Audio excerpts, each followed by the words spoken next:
What's up? So we had some repairs to do on the 579 Pete.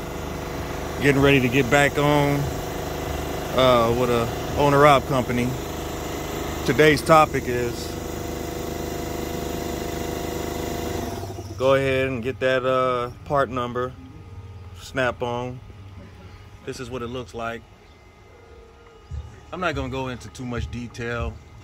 I'm just gonna give you the details that no one else gives you because it's important. So the whole reason for buying this $500 part with this separate $50 part, which, I don't know if you can see that number on there. Yeah, you need an adapter. You can't just buy the $500 part by itself. You need to spend $550.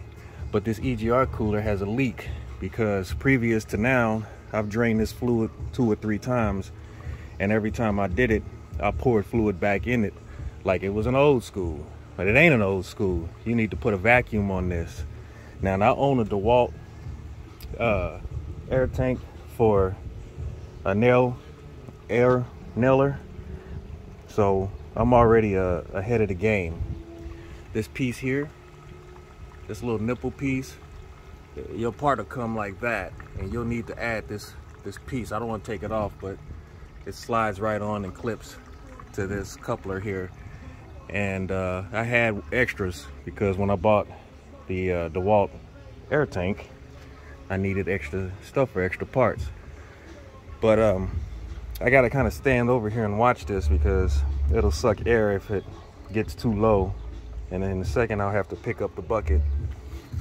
But it's got a little filtration screen on the end, and it's not long enough, so I'll probably try to find a longer thing because I got it sitting on top of another bucket down there just to get it up this high, and I'll have to pick it up to get the remainder. But this is how you ensure that you don't have vapor lock inside of your engine, which is what I had, which is why my EGR cooler is now leaking.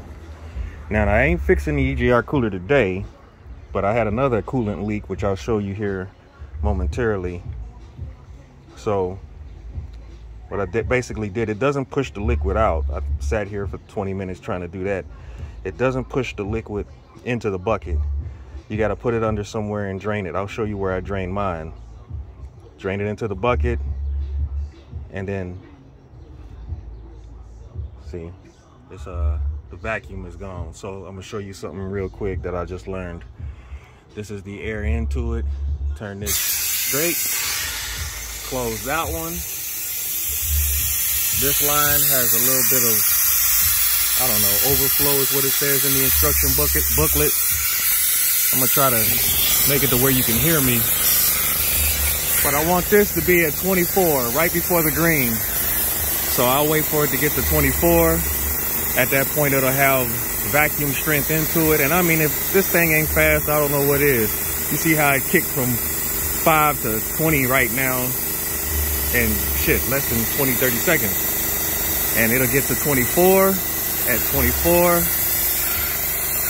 it's almost there. At 24, it goes a lot slower to get to 24 because the vacuum is really seriously working. So it's at 24. Shut the valve. Open this valve, and then now I'll have fluid pulling back into it through force of the vacuum. So I'll just turn it straight.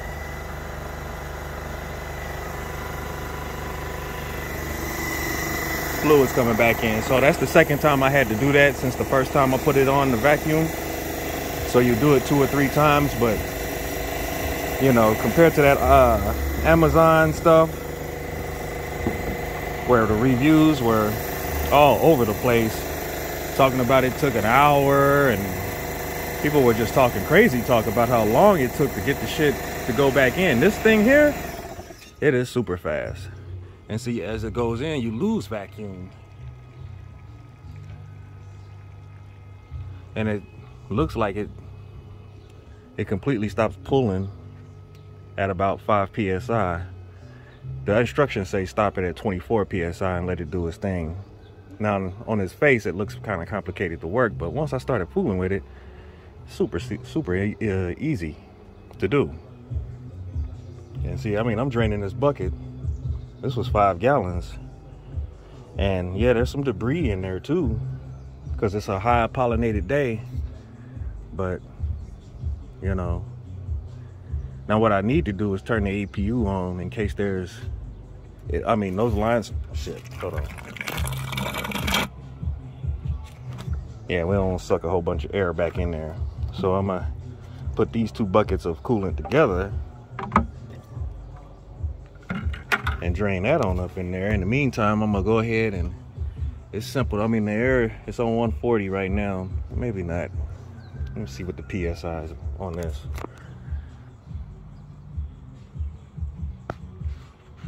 Looks like I'm at 120 for this one. So 120, and that seems to be more than enough. I'm gonna pour the rest of this in here because I ain't got nowhere else to pour this shit.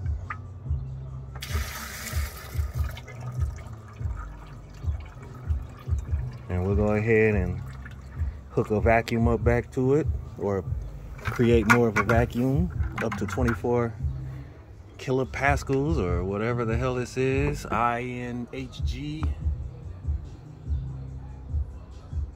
You want to go to the 24. You don't want to go to 25. You want to go to 24. 24 is good for you. Hold on, let me put this down for just a second so I can put, no, let me do this.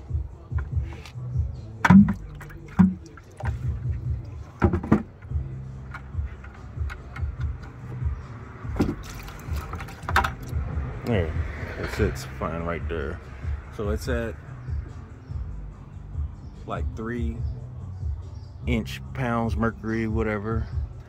I really need to look at what INHG is, but we're gonna put a vacuum on it to about 24, and then we'll close this valve again, open the back valve back there, just perpendicular.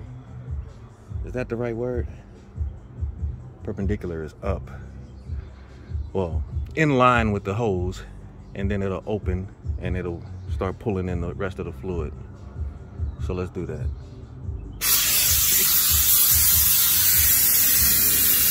This is all the overflow air coming out. Some of it is liquid, but very little. Got up there fast.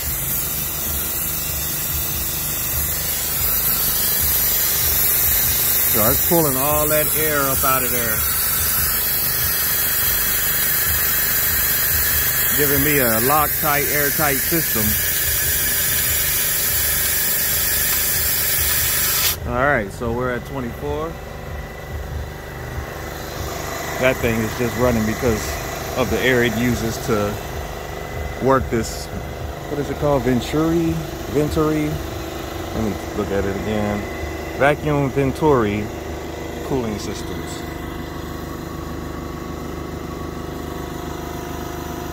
And here's the thing, man. I knew when I went with Snap-on I wasn't gonna lose. I knew it. Like, there was no question. Some of that shit on Amazon, you don't know what the fuck you're getting.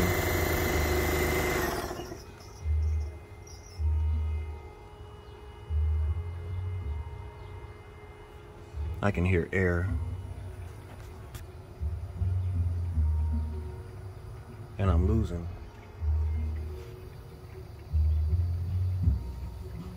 And I'm losing pressure.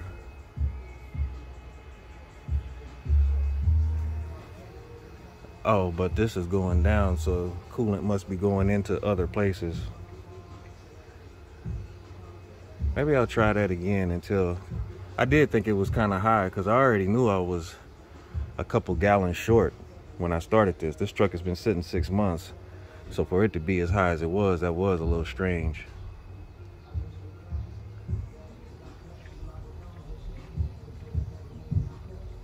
So we'll do it a couple times to make sure all the air is out of the system. And this is good practice for me too, because now when come time for me to buy the EGR cooler and I do this all over again, because I got to drain the fluid again, when I do it again, I'll know exactly what I'm looking for and how it works. So we're gonna do it one more again.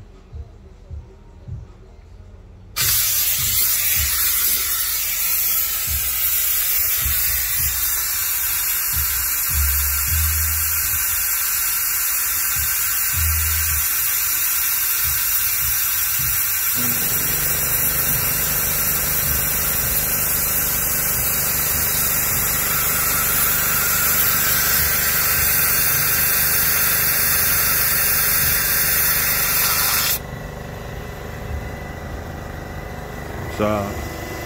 I might be mistaken. It might pull fluid out of here too. I just didn't know it. Because the fluid rises up, and if it continues to rise up, it'll rise up and I'm guessing go out of that overflow tube that just hisses air. But here's what I want to do. While it's pulling the vacuum on that fluid, I want to get the rest of it in there. So I'll let it go through its little phase.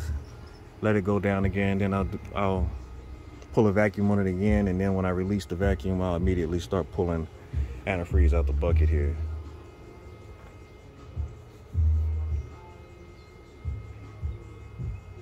I'll show you where the leak is, or it was, here in momentarily. Well, shit, it's going kind of slow right now. Leak. And what was leaking is this restrictor valve.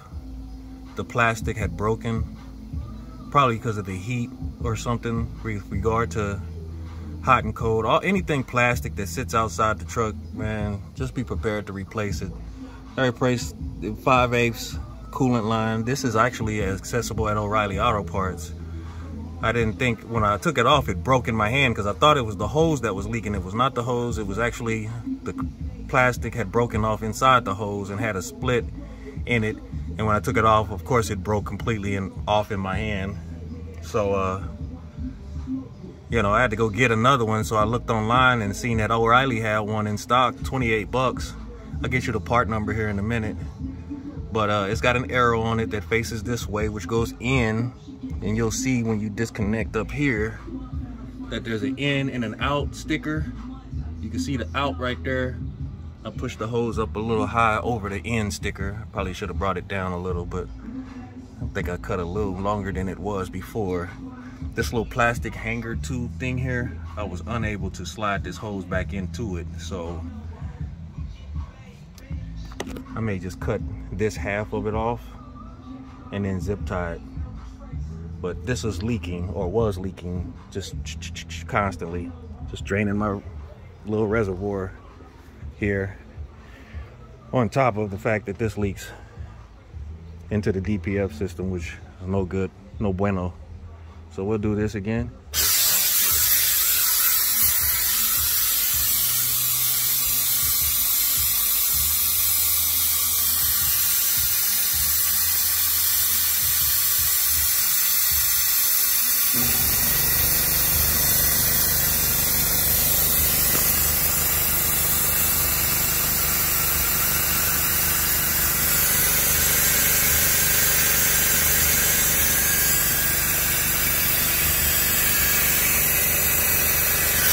Shut off and open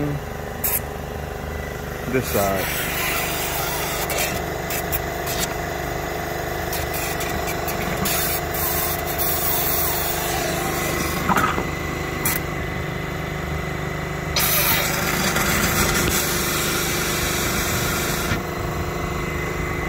All right, so we got as much as that we're going to get in there. The rest of it, I think I can take it off safely. No, you know what? The hell with that. We'll do it right up out the jug. We'll do it. Oh, my bad. I had my finger in the window, in the way.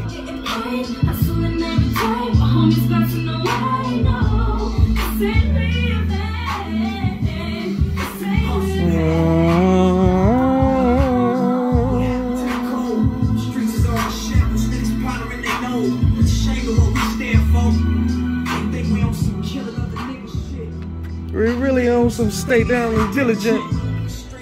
Just had to add that in case some of our other brothers were listening to that song. All right, so we can do this right out the jug. Why even play with it? Pouring it in and shit. Let's just get real with it and put this little doohickey inside of this thingamajig and make it do what it do. Boop. And then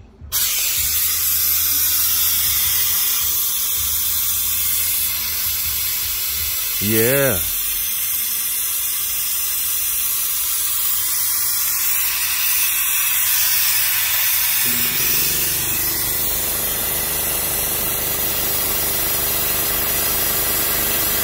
I know this is gonna be a long video, but just try to bear with me.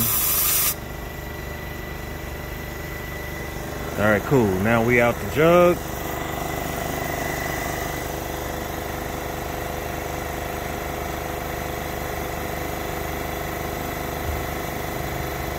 It should take the whole gallon. I hope it don't overfill, because then I don't have a plan for one that's overfilled. Damn, it sucks this shit up like a hot prostitute on a Saturday night.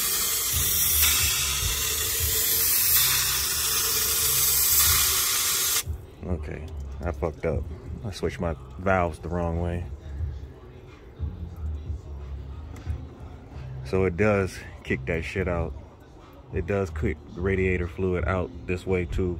If I had known that, I wouldn't have sat there and drained it into the buckets from up under there, but it's okay because I needed to replace it anyway. So,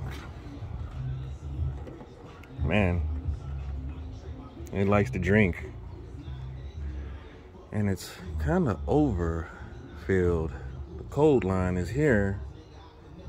And we're over that. And I thought I only probably needed another gallon. But, I don't know. Maybe it'll go down when I take it off. We're going to find out, though. I'm about to take it and get it washed today. And get it just that much closer to being ready to go on the road. I got to do a DOT inspection. The EGR cooler can wait for a couple weeks, not long though, but in a couple weeks I intend to get that wham-whammed and flim-flammed. This, as I said, this is mine. This little shiny piece here, nipple, whatever this is called. It came with the machine. I already had, it came with several, and this is an extra one, and I had it. I thought I had to leave to go to Menards to get one, and I was very happy. One was in my toolbox. Went right to it, put it on there, because it does not come with that. This chrome piece and the rest of it, it all comes together. This is the adapter. It's for Kenworth and PACCAR. They canceled a particular one, and so you'll need to get the purple one. You'll have to call Snap-on too, because Snap-on is not one of those places where you just go online and just click it and order it. At least it's not for me. So I had to call and talk to a live person. This is the broken piece. 5/8 opening. You can look up that part number all you want. You're not gonna find much. This one was made in Mexico. The new one was made in China. So you're gonna have to get, goddamn mosquitoes. You're gonna have to get one from China. And the part number is